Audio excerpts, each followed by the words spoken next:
Will you please pray with me? O God, take my lips and speak through them. Take our ears and let us hear through them. Take our hearts and set them on fire for you. Amen. I've been singing it and listening to it and humming it all week. The beautiful motet written by Ralph Vaughan Williams that we heard today, sung by Claire Shepro. It's from a poem written by Anglican priest George Herbert in the early 1600s. 300 years later, Vaughan Williams discovered Herbert's poems and set several to music in a composition published in England in 1911 called The Five Mystical Songs. Claire sang one of them, the one titled The Call. Why is this particular piece, The Call, so intriguing to me, so mesmerizing? Why did this hymn capture Carl Scoville, also our minister emeritus, so he added it to the prayer book that we all voted upon back in 1986? You can find it on page 270. What makes this work so special? This week I've asked several of you. Sylvia Soderberg, our former senior warden, names it as one of her favorite hymns. It was sung at her daughter's wedding. And Sylvia wrote beautiful reflections to me this week, commenting on the personal tone of the poem, its devotional invitation, its openness to multiple interpretations, its aspects that are both spiritual and physical. She's also drawn to the poet's rhyme scheme, the repetition of key words. I spoke with Walter Chapin, also another longtime member who is a choral director. Walter immediately sat down at his piano, his fingers running over the keys, to show me the new thing that Ralph Vaughan Williams introduced in this hymn. Williams was among the first of recent composers to notice the modal tones used in Renaissance English folk music. Rather than the major keys that we usually hear hymns in The Call, Vaughan Williams mimics those older pieces from folk music in England and writes in mixolydian mode, inserting an accidental flat where we don't expect it.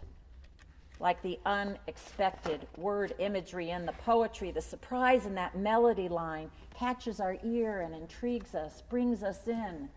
We want to listen more closely. Words and tune, aren't there always multiple ways that draw us to any hymn? Plus, as Heinrich reminds me, we're attracted to hymns because of the associations from our past that we attach to them. Carl Scoville recalls that he first heard Come My Way at a religious retreat on Star Island off the coast of Maine, maybe in summer, with an ocean breeze coming lightly. I saw this hymn first while holding my new red King's Chapel prayer book in my hands, and there on page 270 in the communion hymn section, I was reading it over and over, the words, not fully able to grasp their meaning until the moment I heard it sung, and then a door swung open. There are so many different ways we can awaken to the mystery and the delight all around us, to inhabit it, to be suffused by, so many ways to fall in love with the holy. Vaughan Williams called this hymn, Come My Way, mystical. What did he mean? Usually when something is mystical, we mean it has a meaning beyond what we can articulate or identify, or if it's an experience, it's some direct communion with the ineffable that's beyond full description. Words and science just won't do it. Now here in New England, we may shrink from mysticism. We Enlightenment thinkers prefer precision and knowledge and facts. It can seem highly suspicious when something can't be proven or verified by an independent, double-blind study. We also resist those claiming to have direct communication with God because we're keenly aware of how such claims can be misused, translated into smug or arrogant assertions of moral superiority. But today, as we explore this hymn that you can find on page 270 or in your order of service, it's the next hymn we're going to sing together. I want you to consider that there may remain all around us some mystery, a reality that is true, even though we can't measure or quantify it. Consider the limits of human language or mathematics. Consider the truths we experience that we grope to touch through art or music or poetry. Truths not fully expressed in hymns like The Call, but pointed to there. It's like the words from 2 Corinthians that I read today. So we do not lose heart, even though our outer nature is wasting away. Our inner nature is being renewed day by day. We look not at what can be seen, but at what cannot be seen. For that which can be seen is temporary, and that which cannot be seen is eternal. You know, in all the world religions there is mysticism. The Sufi Muslims, gentle interpreters of their lives in the holy, or whirling in delight for the gift of life. Jewish Kabbalah and Merkabah mystics. Within Christianity, the Desert Fathers and Mothers studied still for their wisdom. Julian of Norwich in England. And perhaps even gospel writer John, recognized now by some scholars to have been a Jewish mystic, trying to express in his gospel what he and his community had experienced of Jesus, a wisdom teacher, how Jesus had led them into a new way of being.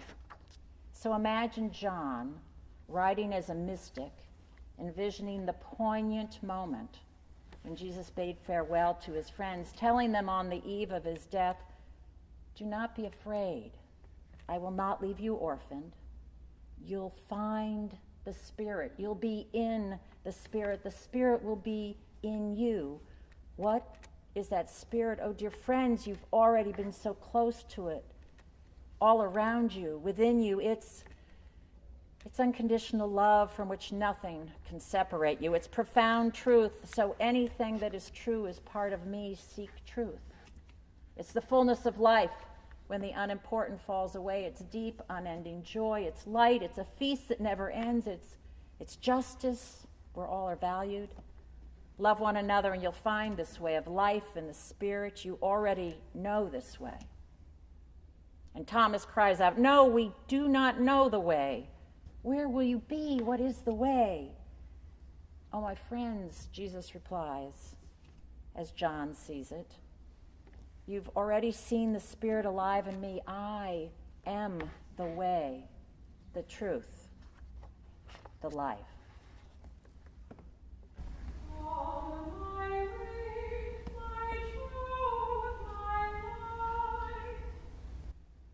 See, George Herbert begins his poem with Jesus' words from John, "I'm the way, the truth, the life." Come, the poet calls, please come.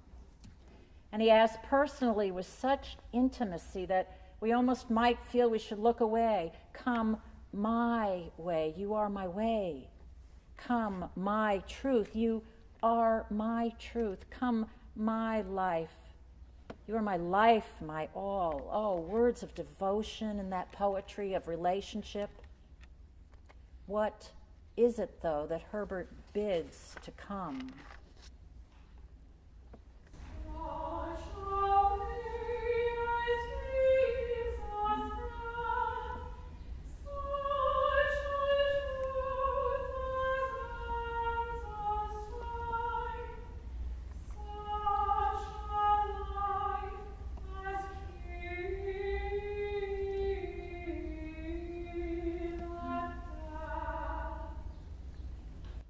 Such a way as gives us breath.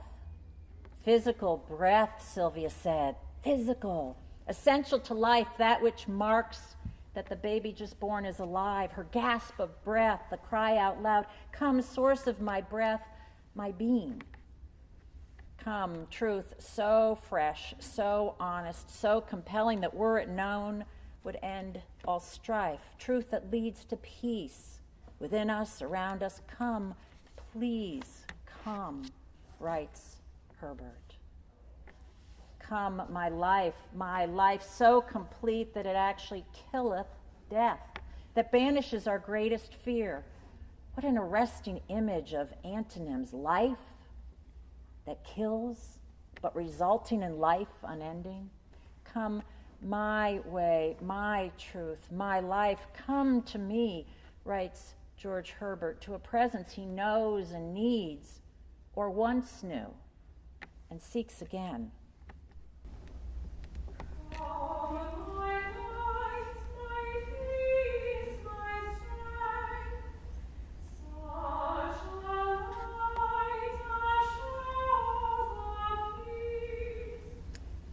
Christ, the light of the whole world, or maybe a light for me, my personal lantern, new light in my life that reveals a table set for a feast, the feast that I miss when I remain shuttered in my darkness.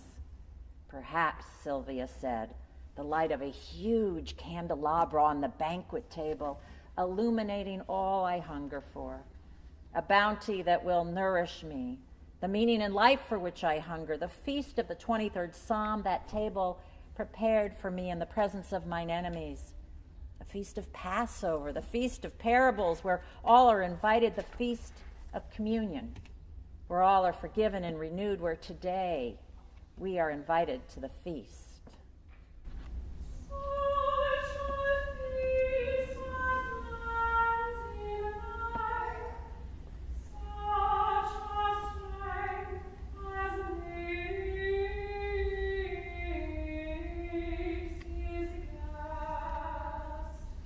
Come, my feast, as men's in length. Old English meaning a feast that gets better, that improves with time, more food. Come, my feast that never ends, where the more we take it in, the more the feast heals us and mends it. The more often we sit at table, the greater grows our strength. Come, my strength, as makes his guest. God makes us his guest at the table, allusion to another wonderful Herbert poem. Love bade me welcome, yet my soul drew back, where the speaker diffidently declines God's invitation to sup at the table. No, I am too unworthy to dine with the holy, but love divine insists, choosing us to be his guest, to take and eat. Amazing grace, come, source of our strength, whose love makes us worthy. And then the final stanza, the crescendo. Vaughan Williams begins the tune on a higher note now, lingers long over more words, reluctant, I think, to end the conversation between us and the holy mystery.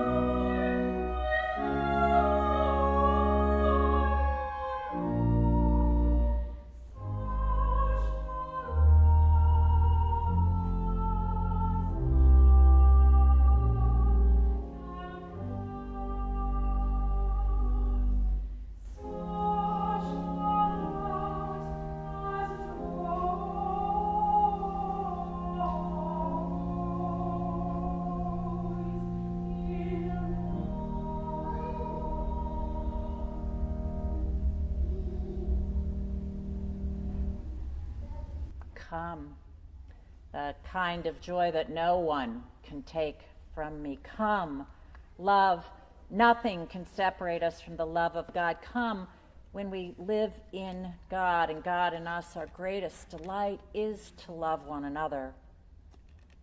We discover life as the gift of time enough to love, time enough to give love and receive it. Come, my way, my truth, my life. Together, let us sing it now and bid this kind of life come.